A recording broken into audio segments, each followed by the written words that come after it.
Hi guys welcome back to YouTube channel Finsight. और आज हम शुरू करने वाले हैं। So basically today we're going to start the series of IFRS, which is would be a very mini series where our purpose is to just demonstrate how the IFRS would work. Okay, to considering some of the practical aspect of the IFRS. And so let's see, delve into the process. If you, it would be really helpful for your examinations, those who are appearing for their SECs and CA final examination, including the CA inters and other examination where the IFRS knowledge is required. Okay so सबसे पहले start करते हैं IAS 1 के बारे में, which is talking about the presentation of the financial statement. Okay so चलिए, let's go to our screen and will see what we can do. Okay, so first thing is IAS 1 is applicable for the annual reporting period commencing on or after 1st January 2029. Okay, so 2009 was the first year when it will be commenced, and entities are supposed to report according to the IAS 1. So objective of IAS 1 is to prescribe the basis for preparations. So this is a basis of preparation. If you see ever in the financial statement, so you will see after the note number 1, that is legal status of entity.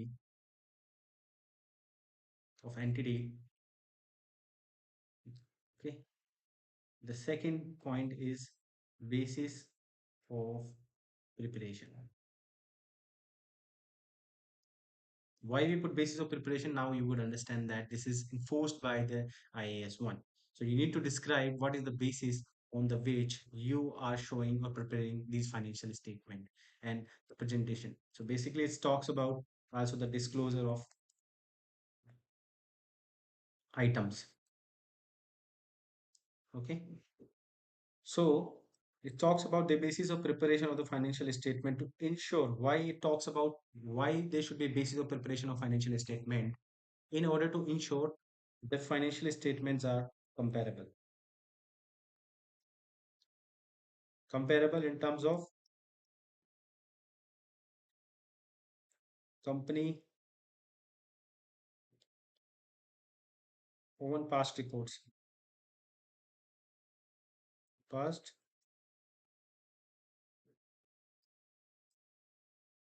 own past results. A, and the second is industry wise.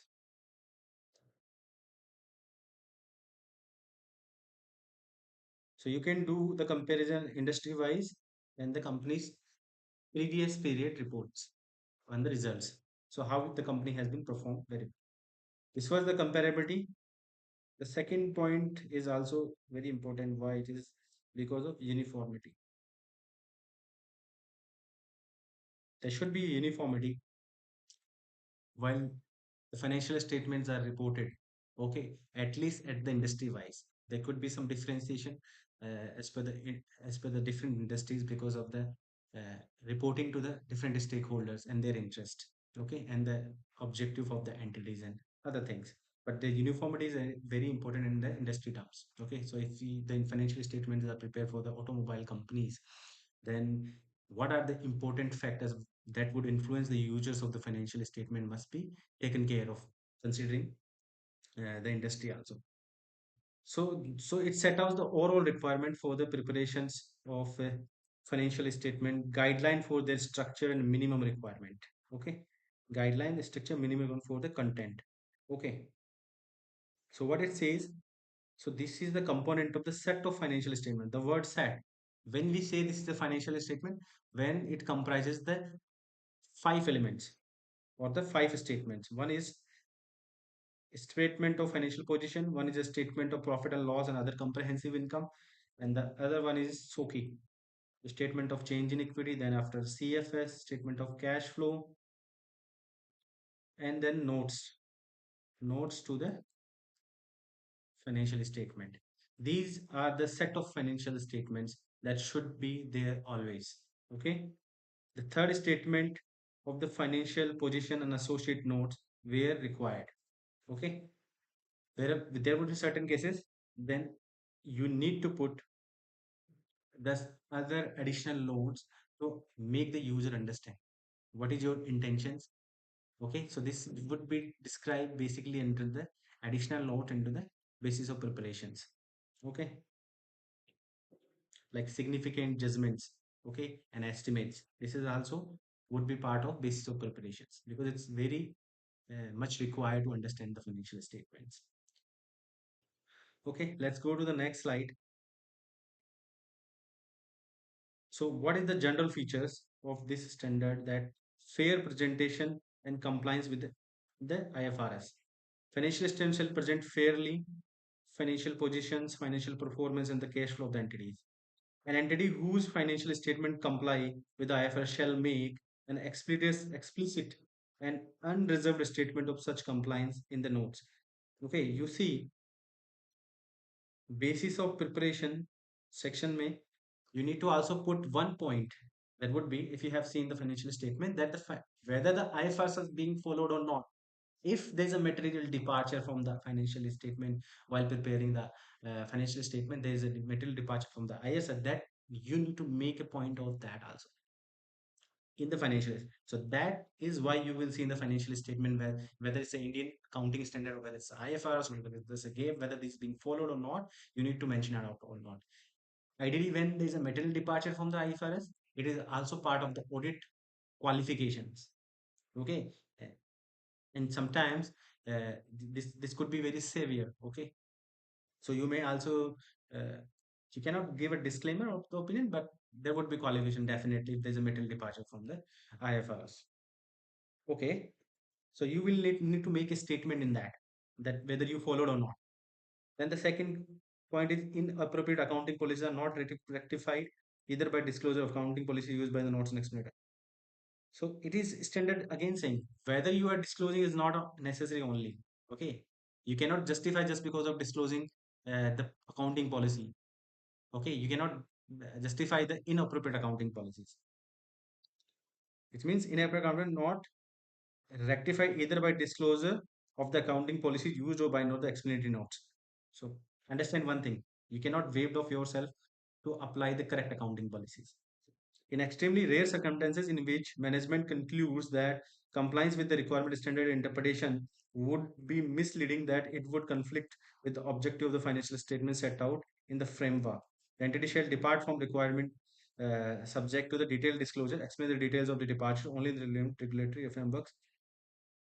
Okay, so sometimes you may make a departure from the financial statement, but these would be the rare circumstances, and for that purpose, you either have a statutory requirements. Okay, if there is a requirement of statutory laws to departure from the IFRS, then you can do that. Similarly, if you see the financial statements of the insurance company in the USA, then you would say these companies are making the financial statement two times. One is a gap compliance and one is a statute compliance, because each state has a different laws for the insurance company in the US. Okay, and when they make a financial statement as per the gap, then they simply put it out that this is the requirement of the statutes. Okay, and due to this is the nature of the departure. Thereafter, the concept of going concern. Okay, you need to make a point of going concern in the financial statement. Okay, so it's quite an easy thing. Okay, going concern need to mean whether the financial statement are prepared on the basis of the going concern or not. If not, then the financial statement must be prepared on the basis of a liquidation. Because okay, so this is the point you need to make. There's nothing much to discuss in that point. Okay, so what exactly happened in going concern? Because you see, the financial statement should be made on the basis of going concern. So company would make,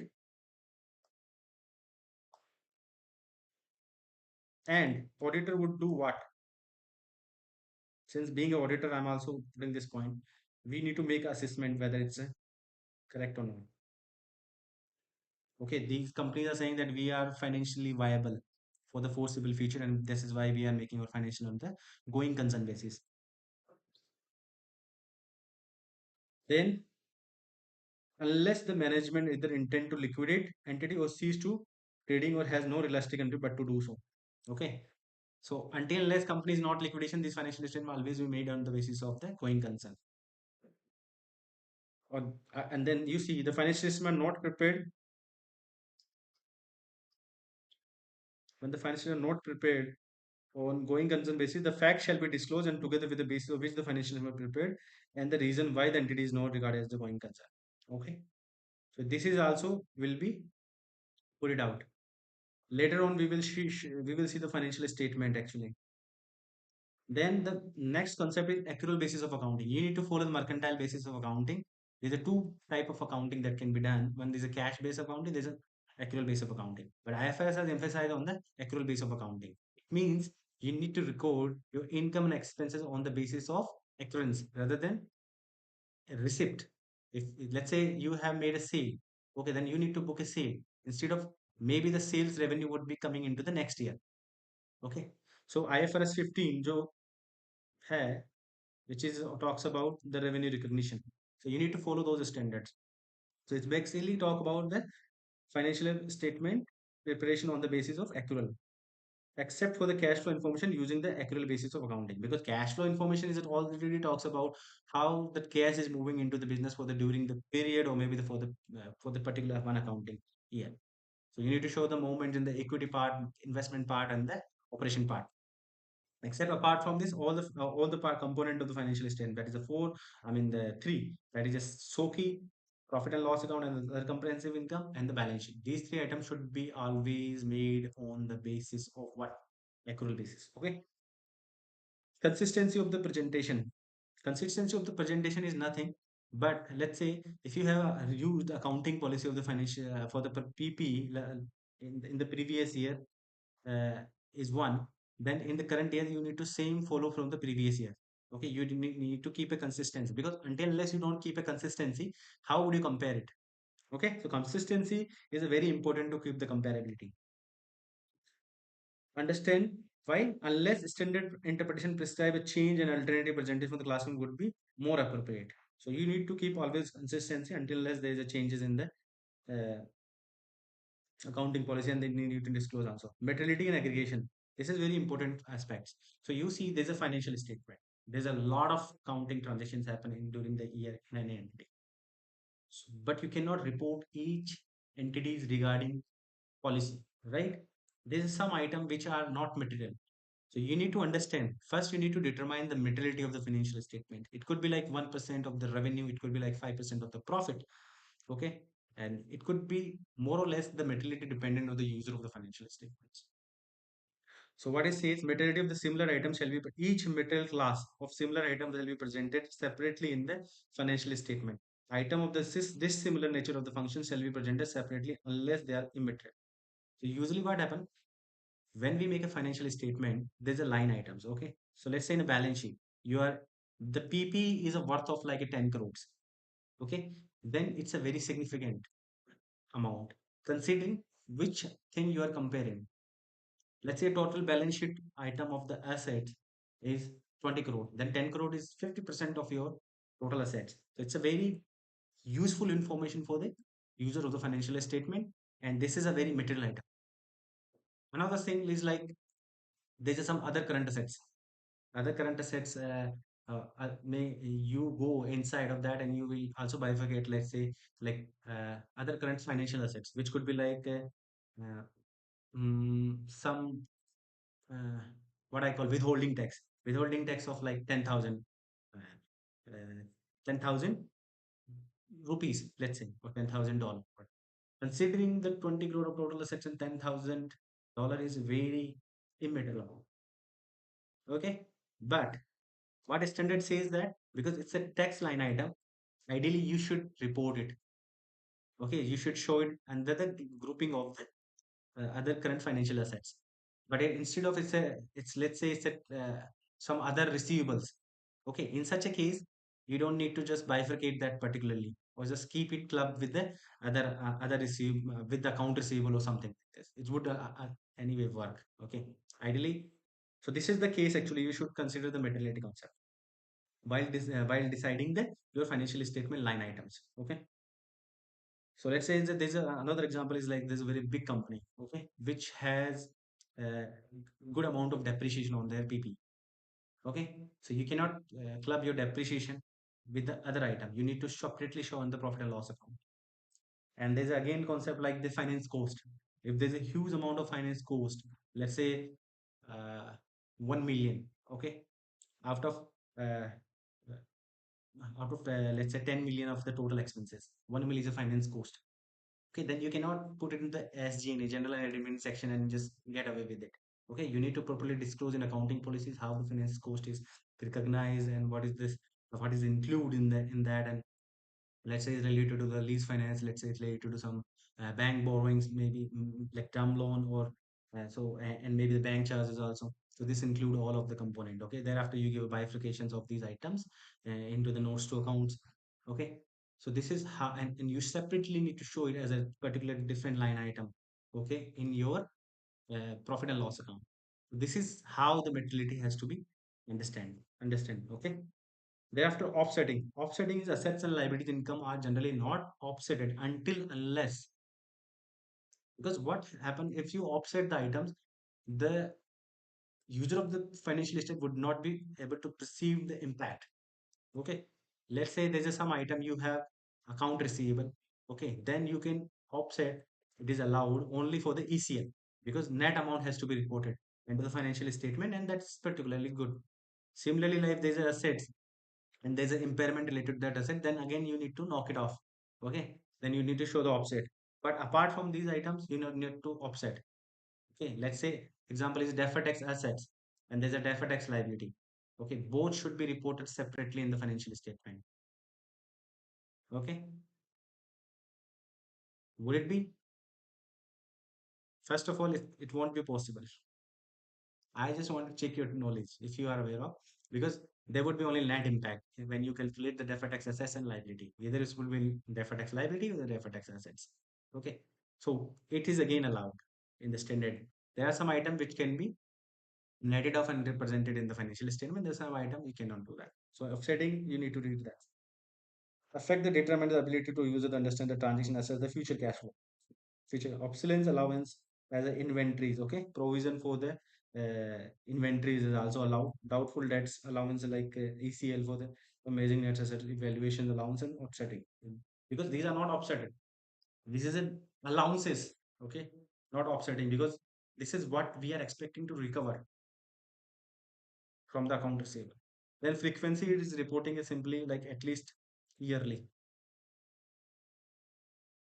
Hmm? Then comparative information, unless permitted to do so, otherwise must be presented for the current and the previous reporting period for the all amount reported in the financial statement. Comparability is what it says, current year numbers or the previous year number for all the financial statement. Okay, balance sheet, P&L, and SOCI and CF, CFS, and notes. You have to have a two column or items. Okay, one column for the current year, let's say 2025. This would be this would be the year. Then the 2024, the numbers. Both should. So that's why the people would be able to compare how much the movement happens. Okay, in the balance sheet items. Okay, so this is the second slide, and then I think basically we have covered the major items. Okay, now it's just only small things that IS1 provides minimum line items. Okay, you got what I'm saying? It says minimum line item. That basic minimum item should be in the balance sheet items, profit and loss account, and other thing. This would be provided by the IAS. Okay. Then these line items are decided on the basis of size, nature, and function of the item. Aggregations, such the separate presentation is relevant to the understanding the entity's financial position. Everything depends on the understanding of the user of financial statement. According to this, you have to keep. But these are the basic line item. This is a minimum line item that have already stated this. Okay. Then they have the current and non-current distinction. You have to distinction between the what is the current items, what are the non-current items. For non-current item is simply nothing but a period when it would be paid off or realized according to the assets or the liability section. We will interpret that realize after the 12 month of the reporting period. Okay. So this is how you will report the current and non-current, and the separate classification for the face of the financial statement position unless the presentation of the liquidity provides a reliable information. So this is how we make a financial statement. If you are aware of the fact, if you have seen the financial statement, then first would be non-current, assets, then thereafter current assets, and thereafter total assets. Okay. Simply in liability section, the first portion is equity, then non-current liability, and then current liability, and then this total. And फिर उसके बाद में you will see the totals of the both. I mean this, and this should be matched. This and this should be matched. So this is how it will be done. Now, what is it says the current assets definition is talking about the current assets is current when it satisfy any of the following criteria.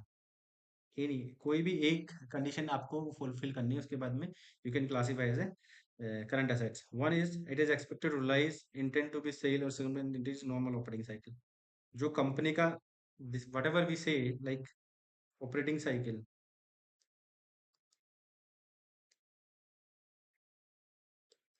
or we can say also working capital cycle, if it's realized or paid in that period, that is current. Okay, held primarily for the purpose of being traded. If something is held for the purpose of trade purpose is simply like whenever the object is satisfied, let's say, then we will sold out when realize the amount, or maybe paid off or liability, whatever the scenario. So trade purpose then is supposed to realize within the 12 months and after the reporting period. Okay, within the 12 months, and it is cash and cash flow unless it is restricted from the being exchanged used for list 12 months after the reporting date. All the other assets are classified non. So standard definitely gives a definition on the current assets, but not the non-current assets. So if something is not falling in the current assets criteria, then it's a non-current assets. Okay, with the silent definition. Then current liability is simply expected to settle within the 12 month. Okay, within the 12 month. Then expect to settle in normal life cycle, operating cycle, and primarily held for the purpose of trading. Similarly, there would be in current assets 4 points. There's a 3 points. Reason being is like there is no such concept of like cash and cash equivalent, because cash and cash equivalent is treated separately in current asset, but cash and cash equivalent would not be in a current liability portion. So that is why it's not there. But apart from this, all the concept of the three lines are the same. And the one thing is very important, and make sure that you understand that the entity does not have an unconditional right to defer the settlement of liability for at least 12 months after the reporting date. Okay, so what happens while you classify? Let's say there is an agreement. Okay, let's say profit sharing agreement between the two companies. When the profit sharing agreement says that after the investment term, an agreement decide the investment term is after 12 months. Okay, but agreement also says that, but not agreement also not said that, but agreement says after the 12-month investment period, you need to pay back the amount in the profit sharing agreement. Okay. For me, it's a assets. For other party, it's a liability. Then what would be for me? It's a current assets or current liability? If I ask you, I mean, it's a current assets or non-current assets? If I'm receiving money as per the profit sharing agreement, because I have invested money in some other company, and as per the profit sharing agreement, they are supposed to pay back to me. So the thing is, what you have to evaluate the agreement. What agreement says the investment term is 12 months. So before the 12 month, I don't have an unconditional right to demand my money. Even though they pay back entire investment amount to me before the 12 month, but as per the agreement, I do not have an entitlement to get the money before the investment term. And investment term is itself a 12 month or plus lay some business days. So this is the reason it would be going to non-current assets. If there's a case when you have a right to receive, okay, unconditional, then you can book as a current assets or simply for current liability if there's an unconditional right someone has to demand. Okay, so for example, like there's a FDs, which is or not a FD, but I say like there's a some sort of investment, those the fixed amount of investment the company does, as I see in the Gulf section, that or it's also in India that the amount can be repaid on the demand.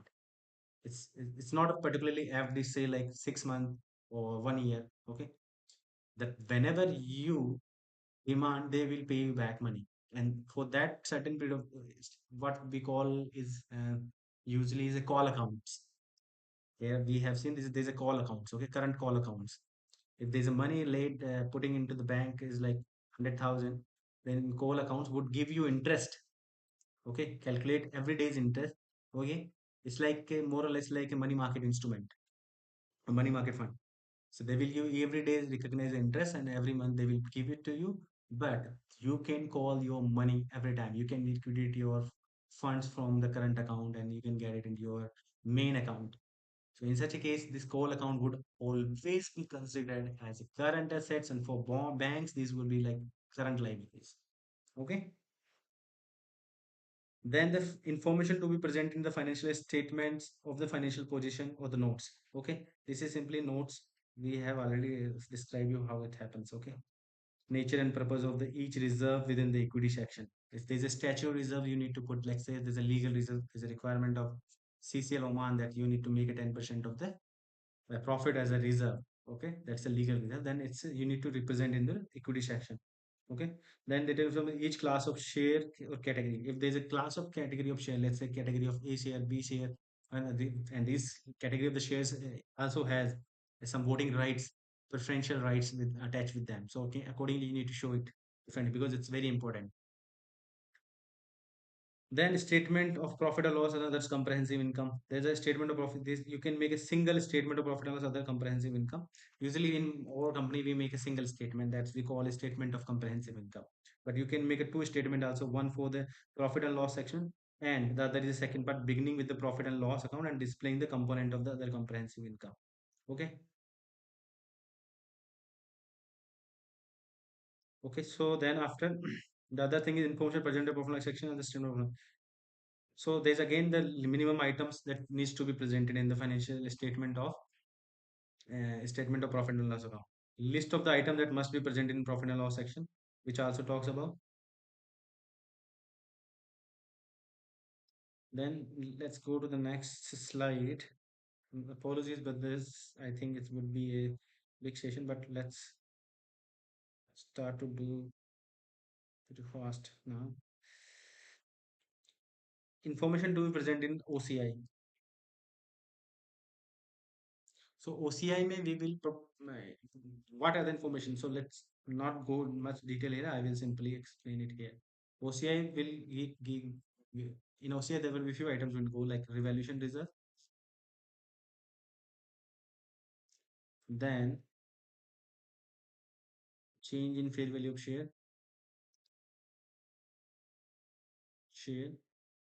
Then third is what I call cash flow hedge change.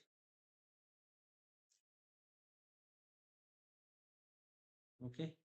Then what I call forex gain and loss. Okay, related to translation only.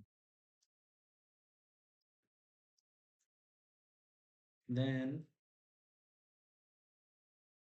there is a translation forex gain and loss. Then actuarial gain and loss,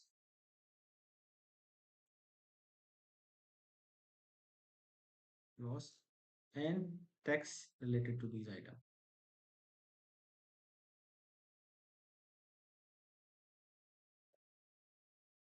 Okay, so these would be go. Then there's a section of statement of change in equity. So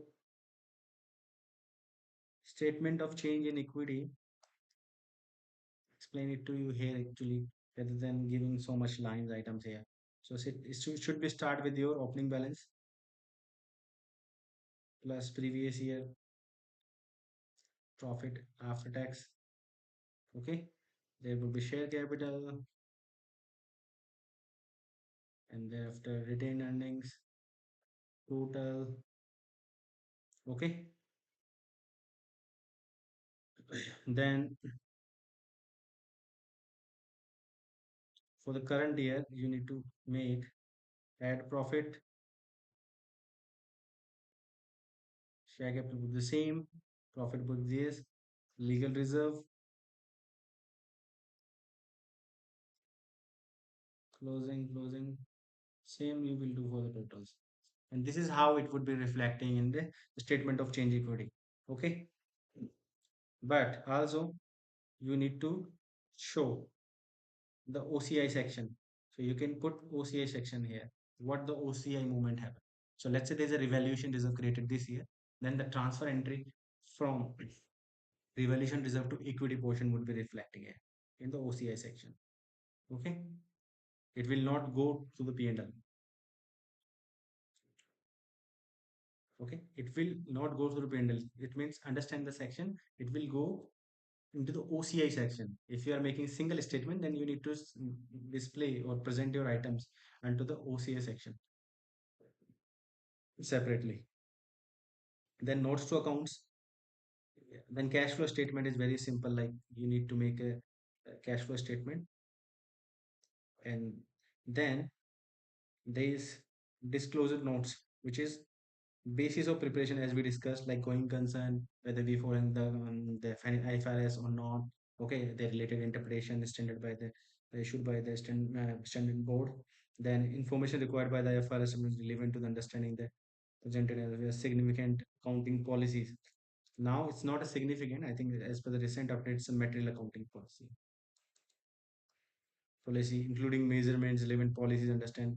Thereafter, adoption and amendment in the IFRS. This is also one of the sections that has to be presented in the preparation basis of preparation. Thereafter, judgment relevant to the estimates. Thereafter, it's like material judgments. Okay, like there's a revaluation has been done, then there will be a independent reviewer report. Okay, so related to these, then he must have taken some of the estimations for the rates, for the terms of discount rate, and then all these are the estimates. Okay, so you need to plug those things related to PPE note in the estimate section, or the significant or material adjustment relating to estimates, assumptions and all. Okay, so this is another again section. There's the key assumption section is there. Information enable user to enter system.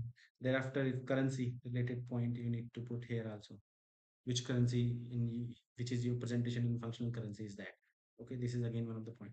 So basically this is all in this standard. So you can drill down more into this standard in terms of what are the line items have been given into the financial statements. Okay, these are the minimum line items, but I have some notes with me, so let me just show it to you. uh, Maybe let me put it standard actually is close here, but since I want to explain it to you, so let's put it here. Okay, then what are these things are like.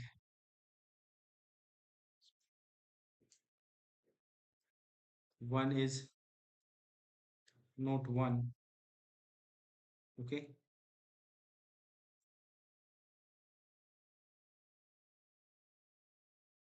note 1 is basis of preparation of financial statement. Then second thing would be accounting policies. Then third thing would be, guess what, all items of balance sheet and P&L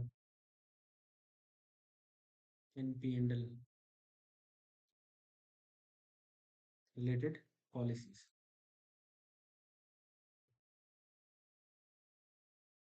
and additional information if applicable. Once this section is end, then numerical section of notes. Notes. I will not explain much, but I will give you a couple of items like PPE, numerical note, schedule basically. Then cash and cash equivalent.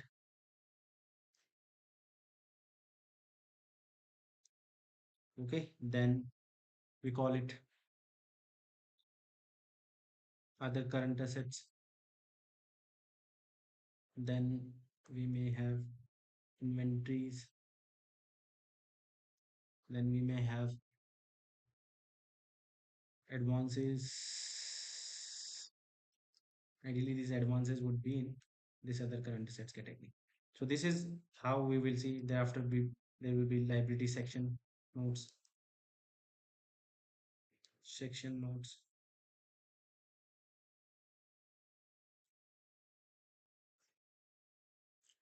Okay, so this is how things would be done. Then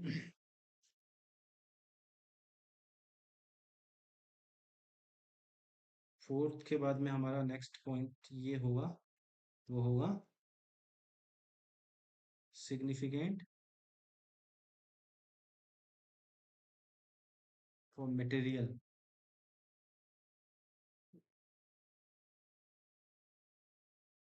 judgment and assumptions.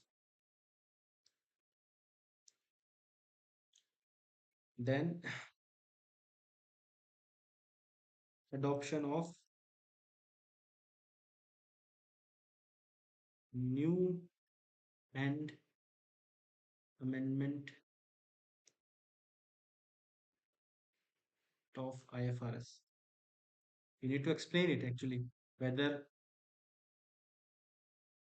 applicable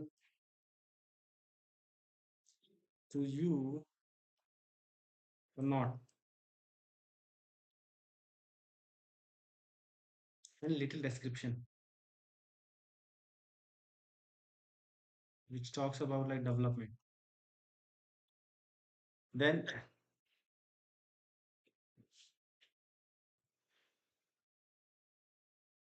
there's a seventh thing is capital management.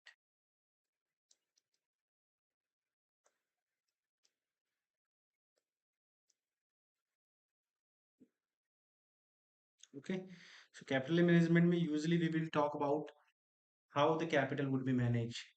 Okay, like our purpose, our objective is to maximize the shareholders value, and what we are exactly doing for that. So we need to put a little bit description about it. Okay,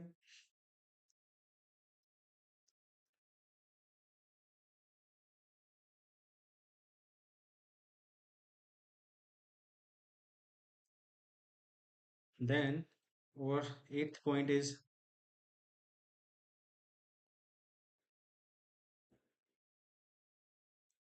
risk. You need to give a description of risk. It could be a market risk. Market risk would be like currency risk,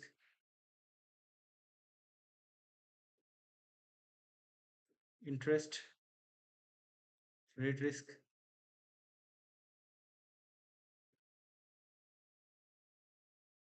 Okay, then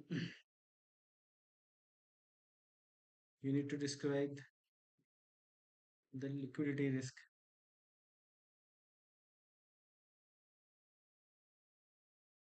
and also a note of liquidity in numeric for, tell me what, financial liabilities. You need to basically put your all the financial liabilities, okay, the totals, and then you need to bifurcate whether it's a totals, and you need to bifurcate more than 1 year, then 1 to 5 year, and then more than 5 year. Or this is particulars basically. You need to put a name of item. Let's say EOS, employee end of service. So this amount you need to bifurcate in the different sections. How you will repay. Simply like lease finance or lease liability. Okay, so that's all for the today, guys. This standards ends here. We will take a next standard uh, most probably would be the inventory standard, and so on we will take. So please, if agar aapko pasand aaya, if you really like the content, then please do like, share and subscribe. Thank you guys, and keep in touch.